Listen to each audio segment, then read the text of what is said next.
Alright, welcome to my first cast of Beyond All Reason.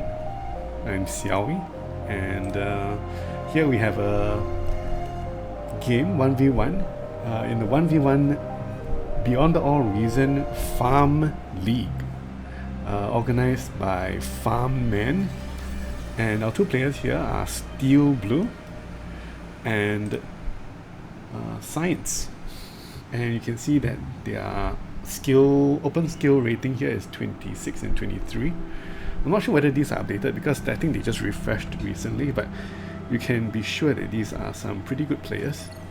Science is starting in the middle, closer to the middle, whereas Steel Blue is opted to start from the back all the way at the back, which is quite a big difference of strategy here. And oh my goodness, he's going straight for the aircraft plant.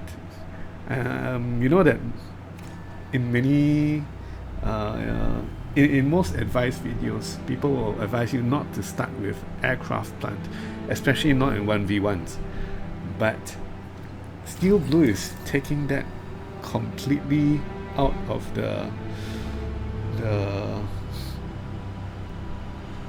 he's completely ignoring all that advice. He's going straight for a bomber, in fact, while Science is going for something more traditional. He went metal extractor. He's going for light laser tower as well, into another metal extractor, and he's starting with bots. The wind is quite bad on this map, so they're going to be going for solar. And looks like you can also get lots of tidal power in the middle, but that's not the main story right now. The main story right now is what can he get done with this bomber. I think with this bomber, if he can just take out the metal extractors, I think that's quite a big win. But the commander is not that bad against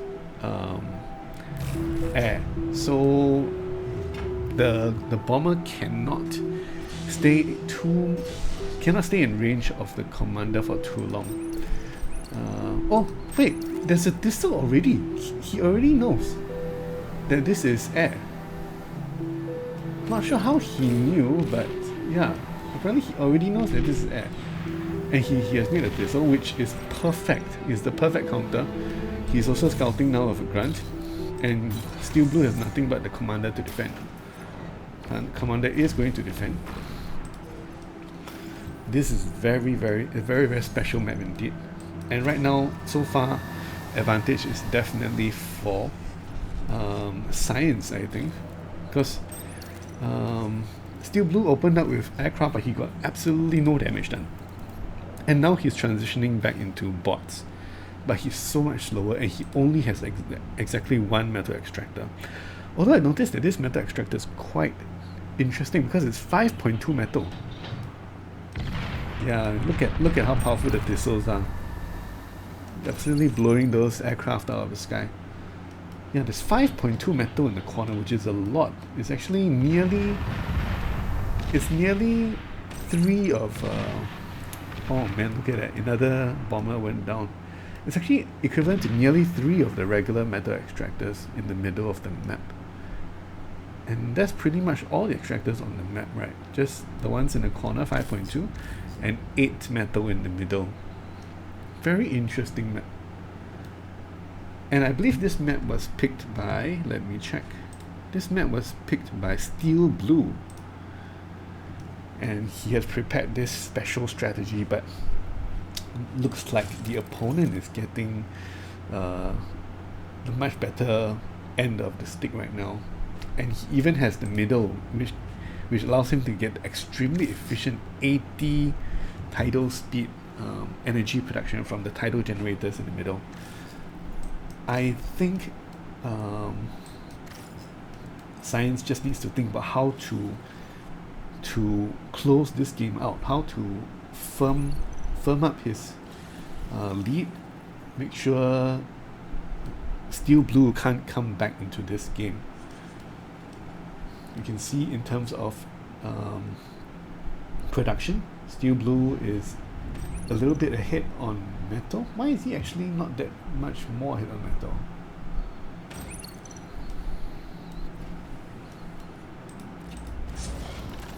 Yeah, but he's a bit ahead on metal. He's 8. He's 10 now. 10 now to 7. And he has a lot more energy income. Yeah. This tidal energy is so much more important because the alternative here is not wind, but the alternative here is solar, which is really bad. And now Science has found out from his scouting with the grunt that Steel Blue has transitioned into bots. There's 5 plasma bots here, maces from the Armada side, and the 2 ticks. So he's going for this Warden, the heavy laser tower. I guess once he gets this up, it will be extremely difficult for the maces to do anything, especially with the 2 light laser towers in front. But it is still a ways to go. You see, look at it. It's 5-4 seconds, 3, 2, 1, just in time. But there is the commander leading the charge with the new commander update. He is no longer taking extra damage from light laser towers. That's why he's able to lead this charge. Very, very nice. Oh, and he's gonna break through. And he didn't finish the heavy laser tower, so he's gonna break through. And he's microing his maces very well to stay out of D-gun range from Science. Steel Blue is trying to make the comeback, and I think he is maybe doing it. What does Science have in terms of army? He only has 1 thug against 5 maces, 1 Centurion as well. And Steel Blue is doing such a good job de-gunning Science's army. And he goes for the D-gun on the factory. I think that's it. Wow, very nice. What a comeback. I think, yeah, Steel Blue could have. He let the win slip away from him. Didn't hold on to this lead well enough, it seems. But it was a nice accumulation of army, and then before going for a push out, which managed to catch Science off guard. I'll see you in the next game.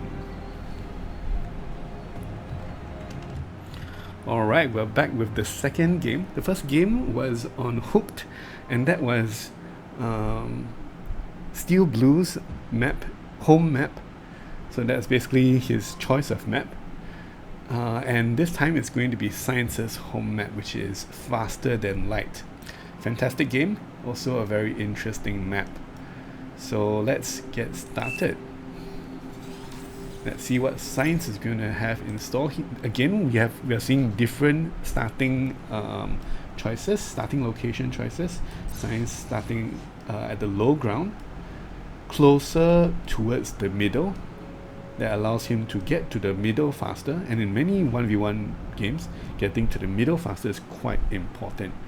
Whereas Steel Blue starting at the top, which allows him to get 3 metal extractors really quickly. You can see the difference in strategy here. Again, there is no wind, so solars are going to have to be the energy income of choice. So when energy is very expensive, things like pawns become much more expensive as well, because pawns and grunts, because they are very energy expensive compared to vehicles like blitzers and incisors. Yep, and we see that Science is going for the vehicle plant, which are cheaper in energy. We do see he has moved forward to grab the 3rd metal extractor and built the vehicle plant a bit later. You can see bot labs already done in constructing the construction bot. Let's see the build construction bot first into tick for some scouting. And the construction bot is going to help to build the tick. More solar collectors. And first thing Science builds is a light tank instead of a construction vehicle. He's gonna get the light tank, the incisor from Cortex. I'm still not sure what I think about the incisor versus the blitz from the Armada, but we aren't gonna see the Blitz, at least not right now. It's gonna be Cortex vehicles against Armada bots. This choke point is really small, so things like ticks and pawns can't get into the back line to harass these metal extractors easily. So that's one consideration right now, that these ticks probably aren't going to get too much done until science moves out to expand further. We've got small ticks here, 7 ticks. They are really cheap, and now he's starting to produce pawns. I believe Steel Blue needs to have lots of energy income if he wants to continue producing those pawns. He's making another construction bot now, and here we're going to see a construction vehicle from Science. He's also made a radar tower which covers quite a lot of the map. You can see just how big this radar covers. He can actually see this group of ticks coming in right now. If he's observant and he's looking at the speed that these dots are moving, he'll probably know they are already ticks. Going to intercept them with the incisors. And going to build a light laser tower here to zone out this area. Oh no, he's changed his mind, going to go straight to the middle to block off this area instead.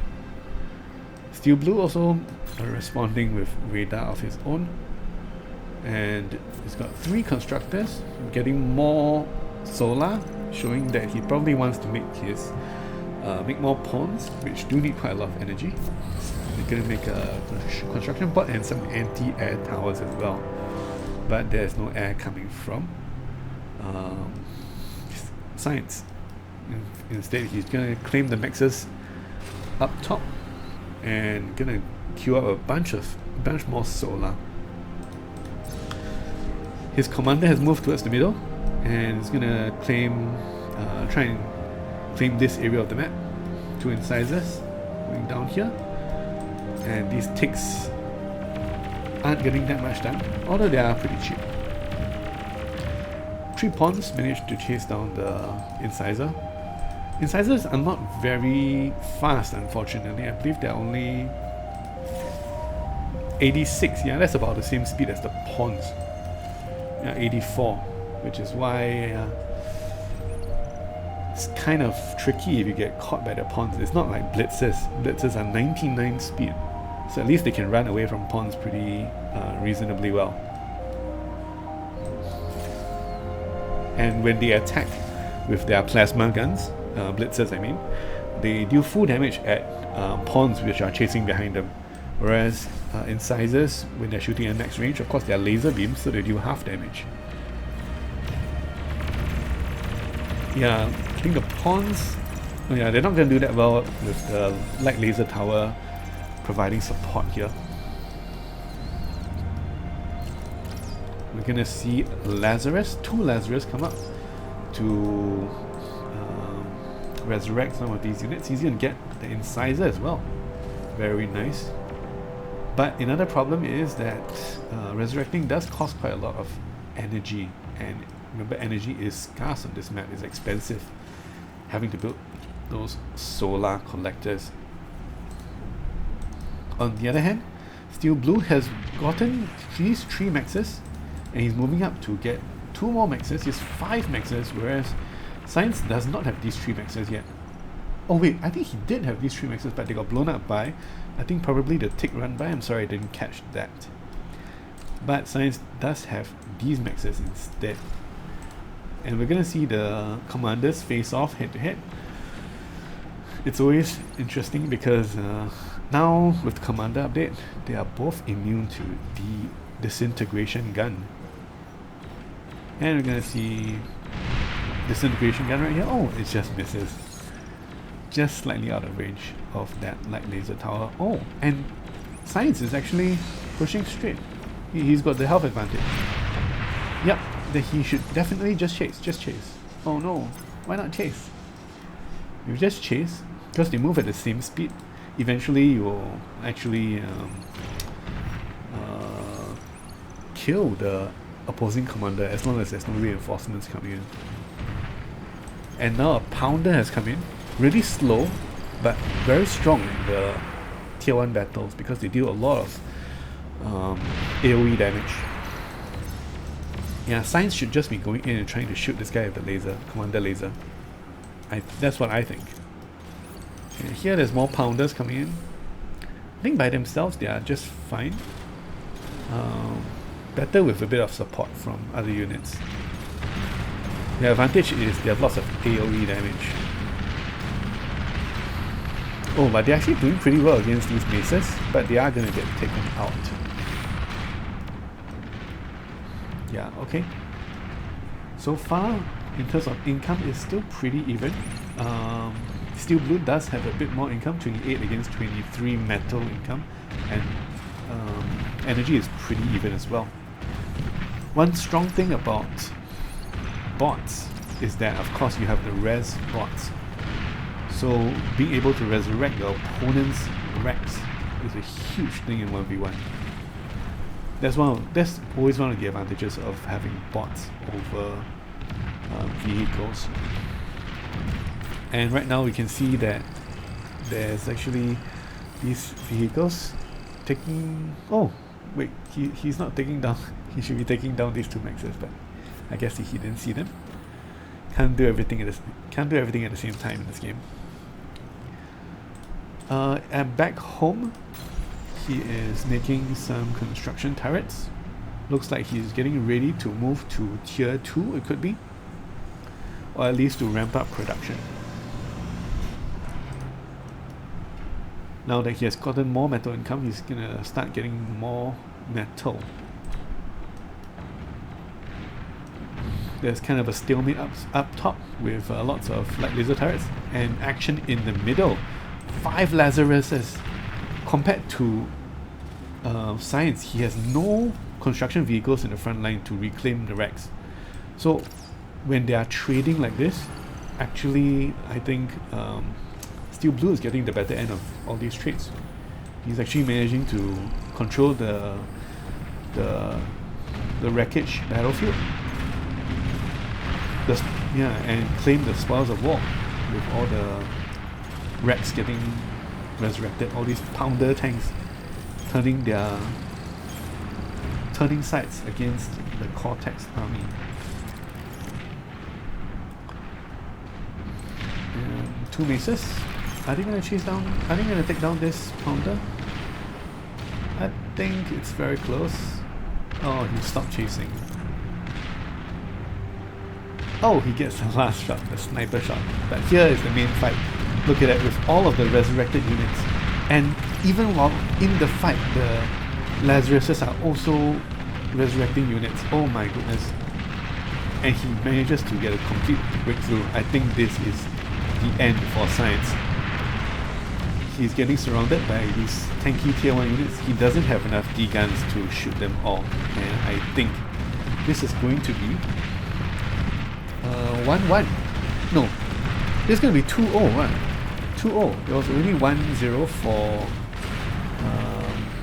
Steel Blue, and this is going to be the second win. Winning on Science's home map. I don't see a way out for him. These Lazaruses are chasing the tank for the last repair back. Yeah, and now they're going to get all of these wrecks resurrected. It's such a huge advantage to have all these Lazaruses here. And I think that's really the story of the game. These Lazaruses making the difference, resurrecting all of the wrecks. Very nice game indeed by these two players, and I'll see you guys for the next cast.